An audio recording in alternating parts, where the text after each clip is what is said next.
இப்போ எல்லாம் சாவு வீட்ல இருந்து கல்யாண வீடு வரைக்கும் செல்ஃபி எடுக்க ஆரம்பிச்சிட்டாங்க. அது மட்டும் இல்லாம எங்கேயாவது வெளியே போனா வித்தியாசமா போஸ் கொடுத்து செல்ஃபி எடுக்கிறவங்க எண்ணிக்கை இந்தியாவில் ரொம்ப அதிகமாகிடுச்சு. செல்ஃபி எடுக்கிறதுக்காகவே கம் லெட்ஸ் டேக் எ செல்ஃபின்னு ஒரு டயலாக்கும் வச்சிருக்காங்க. அந்த அளவுக்கு செல்ஃபி எடுக்கிறதுக்கு அடிக்ட் ஆகிருக்காங்க. அதிகமாக செல்ஃபி எடுத்தா உடம்புக்கு பாதிப்பு வரும்னு கண்டுபிடிச்சிருக்காங்க. வாங்க அதை பற்றி பார்க்கலாம். சைக்காலஜி படி கண்டினியூஸாக செல்ஃபி எடுக்கிறவங்க மென்டலி பாதிக்கப்பட்டு இருப்பாங்கன்னு சொல்கிறாங்க.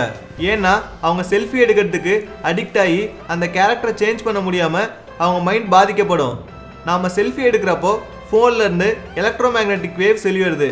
அதனால் நம்மளோட டிஎன்ஏ பாதிக்கப்படுது. டிஎன்ஏ பாதிப்புனால நம்ம ஸ்கின்ல நிறைய ப்ராப்ளம் வரும். அப்புறம் நம்மளோட சின்ன வயசுலேயே பார்க்கறதுக்கு வயசான மாதிரி தெரியும். செல்ஃபி எடுக்கிறதுனால ஸ்கின் சுருங்கிடும். அதனால தான் பார்க்கறதுக்கு வயசான மாதிரி தெரியும். அமெரிக்காவை சேர்ந்த ஹூடா கோட்டுன்றவருக்கு இந்த வியாதி இருக்கிறத கண்டுபிடிச்சிருக்காங்க. செல்ஃபி எடுக்கிறப்போ முழங்கையை மடித்து தான் எடுக்கணும். இந்த மாதிரி கண்டினியூஸாக பண்ணிக்கிட்டு இருந்தால் முழங்கையில் இருக்கிற திசு எல்லாம் செதஞ்சு வீக்கமாகிடும். செல்ஃபி எடுக்கிறதுனால முழங்கை திசு பாதிக்கப்படுறது மட்டும் இல்லாமல் முதுகு வலி, கழுத்து வலி எல்லாம் வரும். இதே வேலைக்கு போகிறவங்க செல்ஃபி எடுக்கிறவங்களா இருந்தால் ஒரு சில வாரங்கள்லே அவங்களுக்கு இந்த பாதிப்பு வரும்னு டாக்டர் சொல்கிறாரு. அப்போவும் செல்ஃபி எடுக்கணும்னு நினைக்கிறவங்க கையை மாற்றியோ இல்லைனா செல்ஃபி ஸ்டிக் யூஸ் பண்ணி எடுங்க. இதனால் வர்ற பாதிப்புகளை தடுக்கலாம். அடுத்த வீடியோ பார்க்கறதுக்கு முன்னாடி கீழே இருக்கிற சப்ஸ்கிரைப் பட்டனை கிளிக் பண்ணி எங்கள் தமிழ் கேர் சேனலை மறக்காமல் சப்ஸ்கிரைப் பண்ணுங்கள்.